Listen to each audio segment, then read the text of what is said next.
ನಮಸ್ಕಾರ ಎಲ್ರಿಗೂ, ಹೇಗಿದ್ದೀರಾ? ನಾನಿವತ್ತು ಒಂದು ಹೊಸ ವಿಡಿಯೋದೊಂದಿಗೆ ಬಂದಿದ್ದೀನಿ. ಇವತ್ತಿನ ವಿಡಿಯೋದ ವಿಶೇಷ ಏನಂತ ಕೇಳ್ತೀರಾ?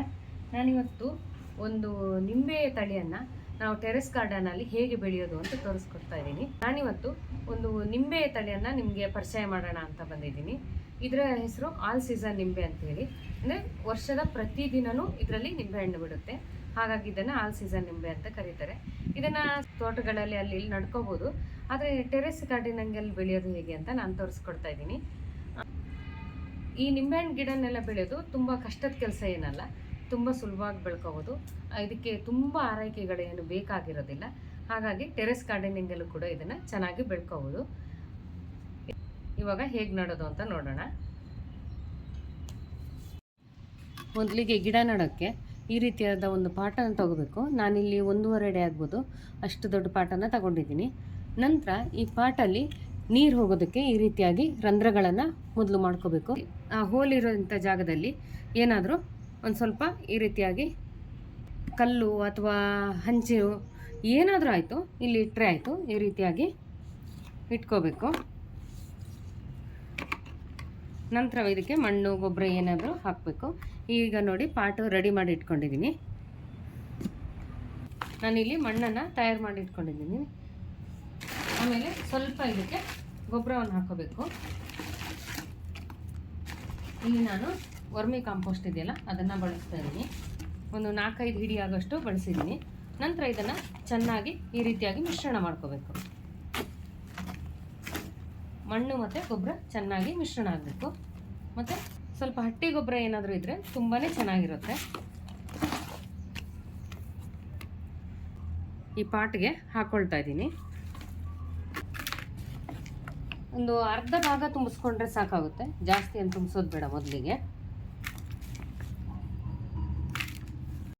ನೋಡಿ, ಇವಾಗ ಅರ್ಧದಷ್ಟು ಮಣ್ಣನ್ನು ಇದರಲ್ಲಿ ತುಂಬಿಸಿಟ್ಕೊಂಡಿದ್ದೀನಿ ಪಾಟಲ್ಲಿ.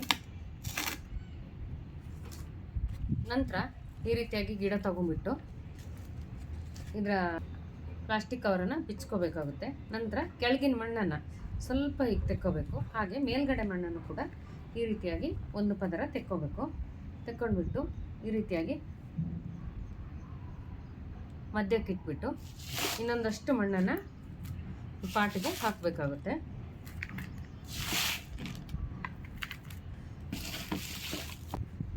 ಮತ್ತು ಮಣ್ಣನ್ನು ಈ ರೀತಿಯಾಗಿ ಚೆನ್ನಾಗಿ ಒತ್ತಿ ನೆಡಬೇಕು. ಯಾವ ಗಿಡ ನೆಡುವಾಗಲೂ ಅದರಷ್ಟೇ ಚೆನ್ನಾಗಿ ಒತ್ತಿಬಿಟ್ಟು ನೆಡಬೇಕು. ಇದರ ನಿರ್ವಹಣೆ ಕೂಡ ತುಂಬಾ ಸುಲಭ. ದಿನ ನೀರು ಹಾಕ್ಬೇಕಂತಿಲ್ಲ, ಒಂದು 2-3 ದಿನಕ್ಕೊಂದ್ಸಲ ಹಾಕಿದ್ರು ಅಡ್ಡಿಲ್ಲ, ಏನು ತೊಂದರೆ ಇಲ್ಲ.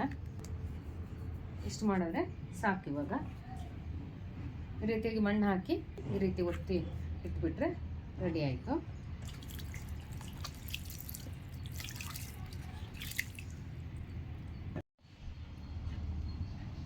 ಈ ರೀತಿಯಾಗಿ ಸ್ವಲ್ಪ ದೊಡ್ಡ ಪಾಟನ್ನು ತಗೊಂಡ್ಬಿಟ್ಟು ಗಿಡವನ್ನು ನಟ್ಕೋಬೋದು. ಅಥವಾ ವೇಸ್ಟ್ ಪೇಂಟ್ ಹಬ್ಬಗಳಿರ್ತಾವಲ್ಲ ಅದನ್ನು ಕೂಡ ಉಪಯೋಗಿಸ್ಕೊಂಡು ಈ ರೀತಿ ಗಿಡ ನಟ್ಕೋಬೋದು.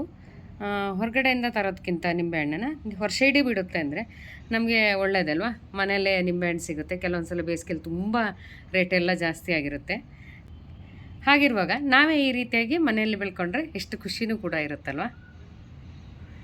ನೋಡಿದ್ರಲ್ವ, ಟೆರೆಸ್ ಗಾರ್ಡನಿಂಗಲ್ಲೂ ಕೂಡ ತುಂಬ ಚೆನ್ನಾಗಿ ನಿಂಬೆಹಣ್ಣನ್ನು ಅಥವಾ ಬೇರೆ ಹಣ್ಣುಗಳ ಗಿಡನ ಖಂಡಿತವಾಗ್ಲೂ ಬೆಳೆಸ್ಬೋದು.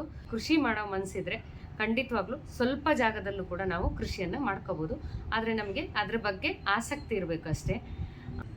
ನಿಮಗೆ ನನ್ನ ಕೃಷಿ ಮಾಹಿತಿ ಇಷ್ಟ ಆಯಿತು ಅಂತ ಅಂದ್ಕೊಳ್ತೀನಿ. ಇಷ್ಟ ಆದರೆ ಒಂದು ಲೈಕ್ ಮಾಡಿ, ಶೇರ್ ಮಾಡಿ, ಹಾಗೆ ಸಬ್ಸ್ಕ್ರೈಬ್ ಮಾಡೋದು ಮರಿಬೇಡಿ. ಎಲ್ಲರಿಗೂ ಶುಭವಾಗಲಿ. ಹೋಗಿ ಬರಲಾ?